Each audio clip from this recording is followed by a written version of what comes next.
What's up, guys? How you doing? Nate Roberham here from Protoculture with a couple more tech tips for you. Today I'm just looking at snare production, just kind of splitting it up into two parts, just like a rough overview of how I build snares, and then we'll look at how we treat them in part two. A lot of the stuff you'll be able to actually, it'll be valid for other kinds of things as well, but just specifically today we're looking at snare production. So as with most layering stuff, I like to break things into sort of like the meat of a sound and then the stereo imaging of it as well. So we're splitting it into two sections. I've taken the liberty of loading up a couple of samples already, and what I've done is I've got two different clap sounds. We'll just take a quick listen. Let me just turn off the plugins first, and then I'll run through each of them as we go.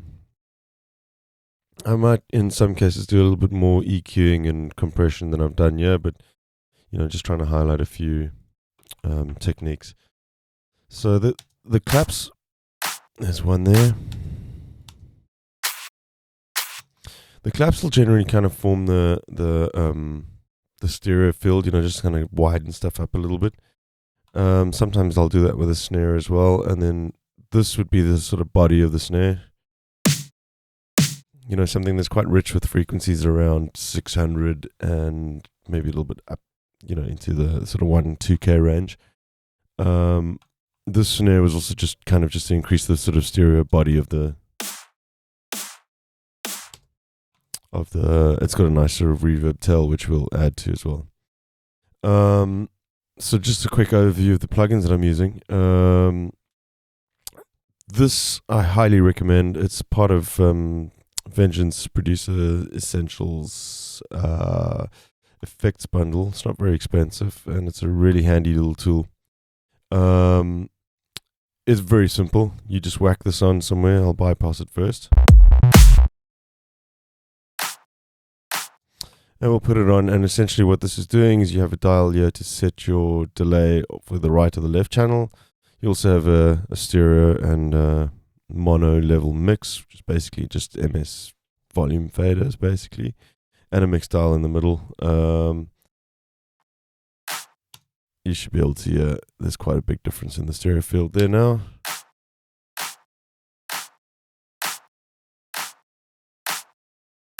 Simple as that. There's another way of doing this, which is to use Cubase's built-in stereo delay. Also kind of simple, not quite as convenient as Stereo Matrix, but if you guys want to just recreate this and save this as a preset, it's quite handy to have on hand. You want to set your mix to the maximum for one channel, mix it down completely for the other channel, and you can mix and match these channels if you want. Delay is 0 on the one that is mix 0. Make sure they pan left and right. And then this one, you can set your delay to whatever you want. Generally speaking, you don't want to go over about 20 milliseconds. Otherwise, there's too much separation in the sound, and it just starts to sound like a delay. At this point, it's still cohesive, and it just sounds like the sound's expanding. So you can hear it's pretty much the same effect as the plugin on the previous channel. That's bypassed, and with a little bit of stereo. This third channel over here, very simply, I've used a bit of reverb on this one. It's kind of subtle.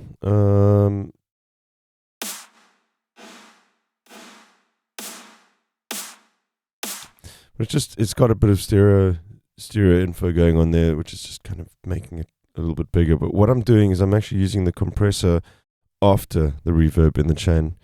And, your plugin order can be quite important, especially with something like this where you've got reverb on the snare and then using the compression to basically blow up the reverb so that it all becomes like a wall of noise almost.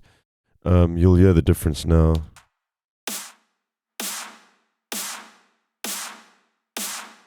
I mean, you can see how that whole reverb tail is just expanding towards the end of the snare.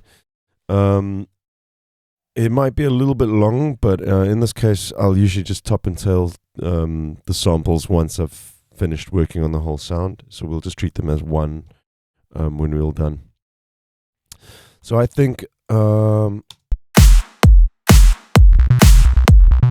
that's pretty good for starters. At this point, you can route them to a group if you want the ability to be able to go back and edit things on the fly. I'm not very precious about stuff like this. Once I've got a sound which I think is, on its way to being the way I want it, I'm quite happy to just go the destructive route and bounce it and start working on the sound from there as a new audio file. So I'm just going to do that. I've got a shortcut set up, and Cubase's got a really handy bounce in place feature. So we'll just select these, bounce in place, and we have a new file with our snare drums all nicely bounced. So the next part, I'll show you some of the techniques I use for actually mixing them and getting them to sit right in the mix. Yeah, cool. See you in the next part.